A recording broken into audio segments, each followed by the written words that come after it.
bah voilà, ça y est. Ça y est, je suis arrivé à Burgos.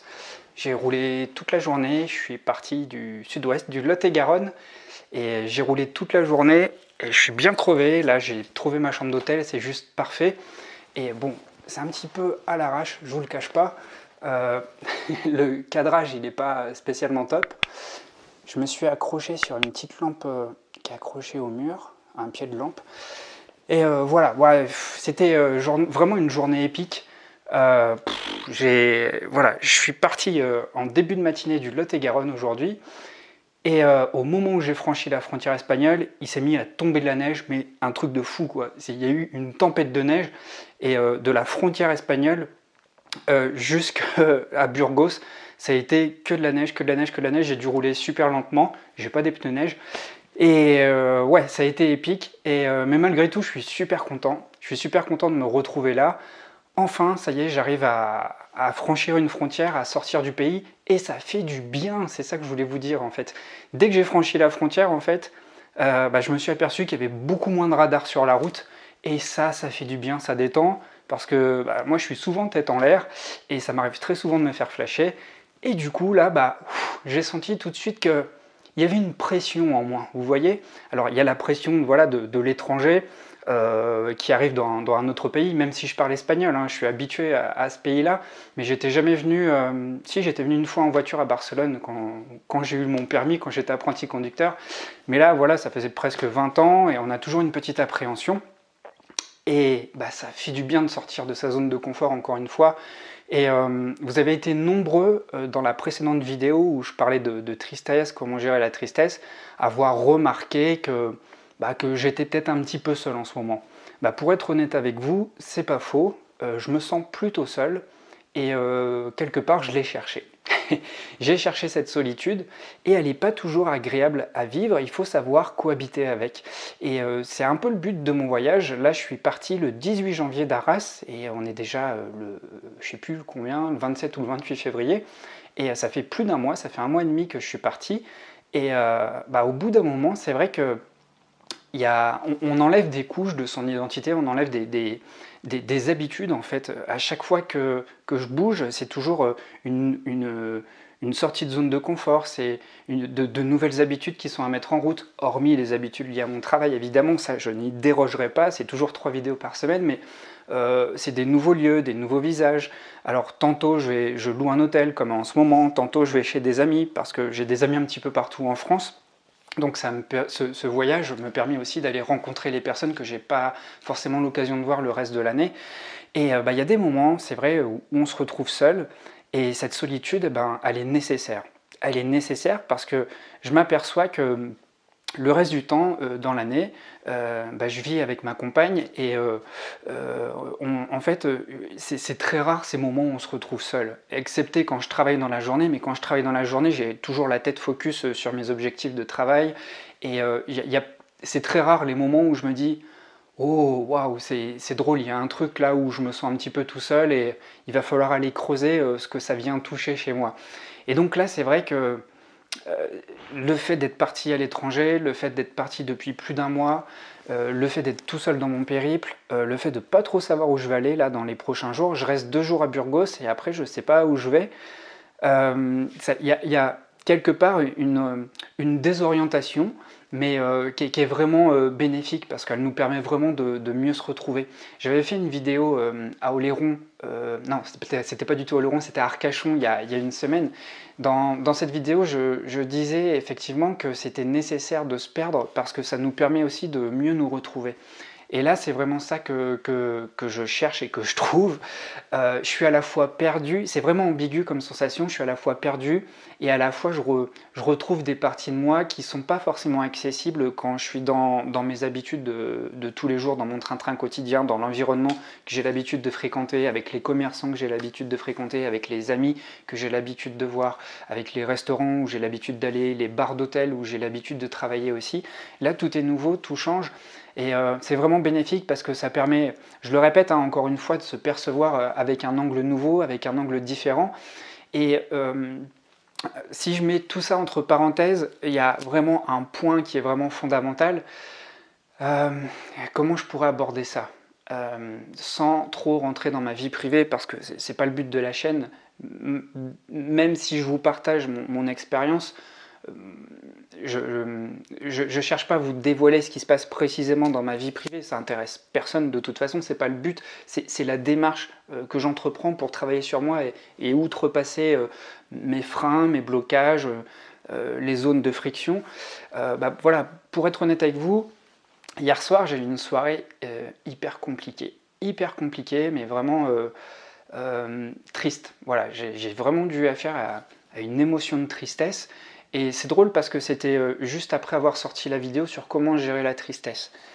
Et le contenu vidéo que je vous ai sorti la dernière fois sur comment gérer la tristesse, je m'aperçois vraiment que j'en ai eu une approche intellectuelle lorsque je l'ai partagé. Et dimanche soir, j'étais tout seul en plus. Je crois que tout m'est revenu en pleine figure et en fait j'ai eu le choix. J'ai eu le choix entre...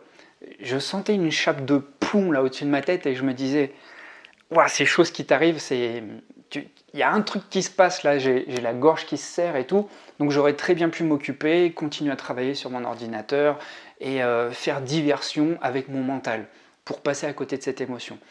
Et puis là, je me suis dit, en fait, tu as une occasion rêvée, relève-toi les manches, t'es tout seul, et c'est l'occasion parfaite pour faire face à sa tristesse, vraiment pour rentrer dedans. Alors, inutile que je vous dise vraiment ce qui s'est passé, on s'en fout, mais ce qui est vraiment intéressant à entendre ici, c'est que j'ai laissé monter l'émotion, je l'ai laissé déborder, je l'ai laissé couler, pour pas dire pleurer, et waouh, en tout cas, ça m'a permis, même si c'était hyper douloureux comme passage, de recréer du lien avec moi. Et c'est pas en retenant la tension, là, j'avais super mal à la gorge, j'avais super mal, je sentais un nœud ici. Et en tout cas, c'est pas en essayant de retenir qu'on va passer au-dessus de cette émotion-là. En fait, plus vous réfrénez une émotion et plus elle va cogner fort à la porte par la suite. Et je m'aperçois, hier soir, je me suis aperçu que ça faisait trop longtemps que j'avais fait diversion avec mon mental pour passer à côté de cette émotion. De fait, là, j'ai eu un gros débordement. C'était lourd, hein, c'était quelque chose. Mais ça m'a fait du bien et ça a été bénéfique. Et en fait, comme je vous l'ai dit, chaque émotion, aussi désagréable peuvent-elles être, en fait, elles ont tout un rôle. En fait. Elles correspondent toutes à un besoin. Hormis la joie, la joie traduit aussi un besoin de partager son bonheur. Mais le reste des émotions, il faut être honnête, elles ne sont pas forcément agréables à vivre. Ça ne veut pas dire qu'elles sont négatives. Désagréable ne veut pas dire négatif. Désagréable veut dire c'est un moment à passer qui n'est pas forcément joyeux, mais elles viennent véhiculer un besoin qui n'est pas assouvi. C'est votre corps en fait qui génère un mouvement à travers des ondes, à travers la sécrétion d'hormones, et ça vient traduire un message. Ce message vient vous dire qu'il y a quelque chose qui n'est pas tout à fait assouvi, qu'il faut le satisfaire.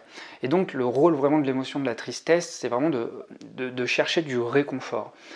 Et j'entends que lorsqu'on est seul, c'est compliqué de trouver ce réconfort, mais justement, lorsque on ne fait plus barrage à cette émotion, lorsqu'on ne fait plus obstruction, eh bien, vous laissez couler les choses, vous laissez couler la vie en fait, et vous vous laissez traverser par cette émotion. Et ça demande du courage, ça demande aussi de se détacher de son ego, d'accueillir sa vulnérabilité, et de s'accepter et de s'aimer tel qu'on est. Et c'est pas toujours facile, mais avant d'aller chercher ça chez les autres, la création de liens, aller chercher du réconfort, c'est important déjà de le faire avec soi-même.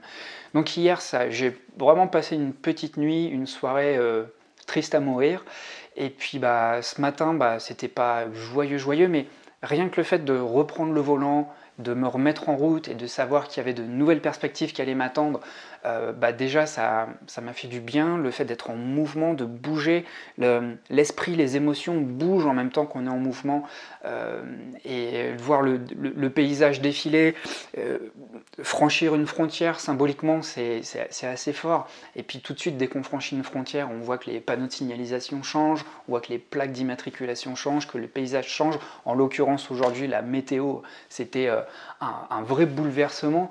Et j'ai trouvé ça chouette en fait.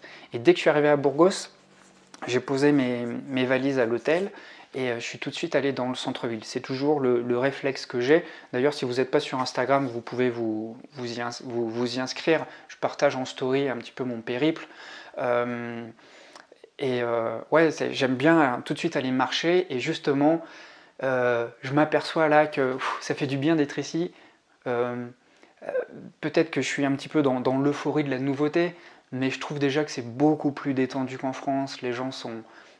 Je ressens beaucoup moins de méfiance dans la rue, les regards ne sont pas évitants, on peut demander une direction facilement, on peut tchatcher facilement dans un bar. Là j'ai pris un sandwich, une bière, et c'était facile d'entamer la conversation.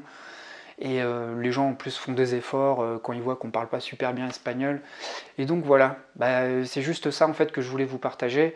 Simplement le mouvement que je suis en train de vivre, ça fait du bien en tout cas de s'accueillir soi et puis de se challenger en fait, de se mettre dans des zones, des sorties de zone de confort où en fait on n'a pas nos habitudes.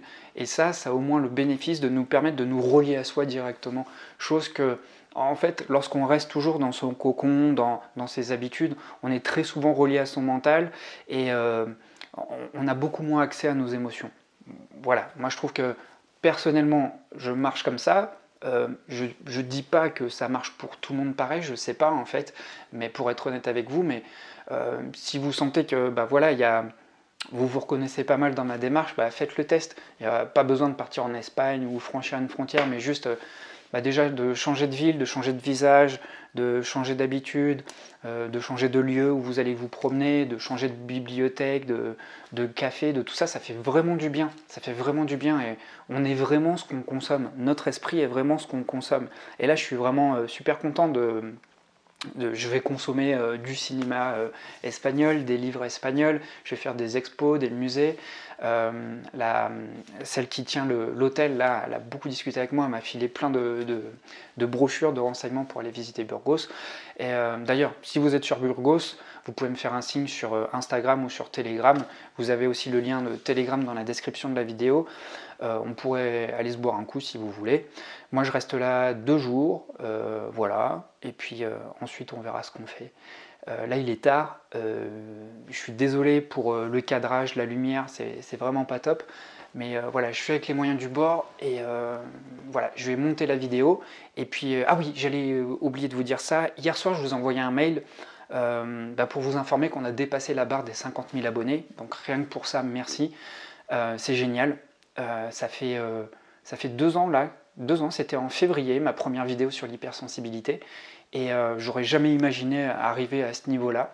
Et voilà, bon, c'est de la vanity métrique, 50 000 abonnés, ça veut tout et rien dire, mais en tout cas c'est un palier symbolique et c'est cool, ça fait du bien et ça flatte l'ego et de temps en temps ça fait pas mal, donc juste pour ça merci.